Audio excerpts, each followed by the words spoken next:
नमस्कार दोस्तों, मैं advocate Vishnudhari Singh legal channel में आप सभी दर्शकों का स्वागत करता हूं। दोस्तों, आज मेरे वीडियो बनाने का टॉपिक है सुप्रीम कोर्ट का एक महत्वपूर्ण फैसला, जिसके अंदर में सुप्रीम कोर्ट ने जमीन के दस्तावेज के साथ छेड़छाड़ करने वाले को कठोर दंड दिया। दोस्तों, आइए सबसे पहले इस केस के टाइटल को देखते हैं ताकि आप भी उसे समझ लें और जब चाहे गूगल से डाउनलोड करके इसका इस्तेमाल अपने मुकदमे में कर सकते हैं। दोस्तों, उसके बाद केस का हम साइटेशन नंबर देंगे, सिविल अपील नंबर देंगे। दोस्तों, तो सबसे पहले देखें दोस्तों, केस का टाइटल क्या है।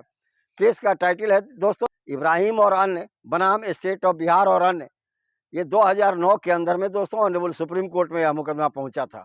इसका सिविल अपील नंबर है दोस्तों 1695 ऑफ 2009, यानी 1695 ऑफ 2009।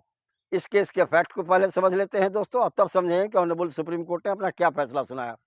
दोस्तों, इस केस के अंदर में इब्राहिम नाम का एक व्यक्ति था जो किसी दूसरे व्यक्ति के ज़मीन का मूल दस्तावेज किसी तरह ले आया और उस ज़मीन के मूल दस्तावेज पर अपने कलम से कुछ छेड़खानी करके ऐसा छेड़खानी किया, ऐसा जालसाजी किया कि लगे कि वह ज़मीन इब्राहिम का ही है और इब्राहिम ने उसी दस्तावेज के आधार पर उस ज़मीन को दूसरे व्यक्ति को बेच दिया। जिस व्यक्ति का ज़मीन था वह न्यायालय में गया, उस पर मुकदमा करा इब्राहिम पर।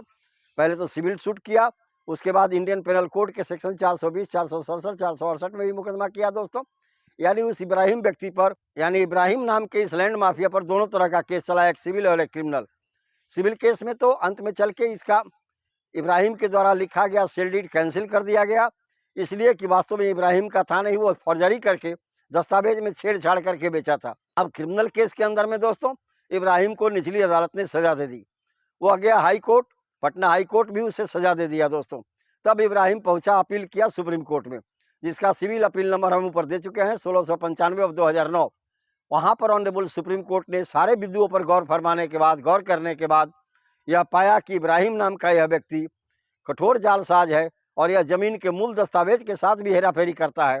जो जमीन का डीड ऑफ गिफ्ट था दोस्तों उस व्यक्ति के नाम पर जिसकी जमीन थी, ऐसे व्यक्तियों को कठोर दंड दिया जाना चाहिए। तब ऑनरेबल सुप्रीम कोर्ट ने इस इब्राहिम को कठोर दंड देते हुए आजीवन कारावास की सजा सुना दी। तो दोस्तों, इस प्रकार आप देख रहे होंगे कि जब किसी भी जमीन के मूल दस्तावेज के साथ कोई छेड़खानी की जाती है तो दूसरे की जमीन को बेच दिया जाता है। ऐसी परिस्थिति में उस व्यक्ति को जिसने छेड़खानी किया मूल दस्तावेज के साथ, आजीवन कारावास की सजा सुनाई जाती है दोस्तों। तो धन्यवाद दोस्तों। अब विशेष अगली वीडियो में, यही मेरा वीडियो संपन्न हुआ। अगर आपको मेरा यह वीडियो पसंद आया तो आप इसे लाइक करें, सब्सक्राइब करें, अपने साथियों को शेयर करें।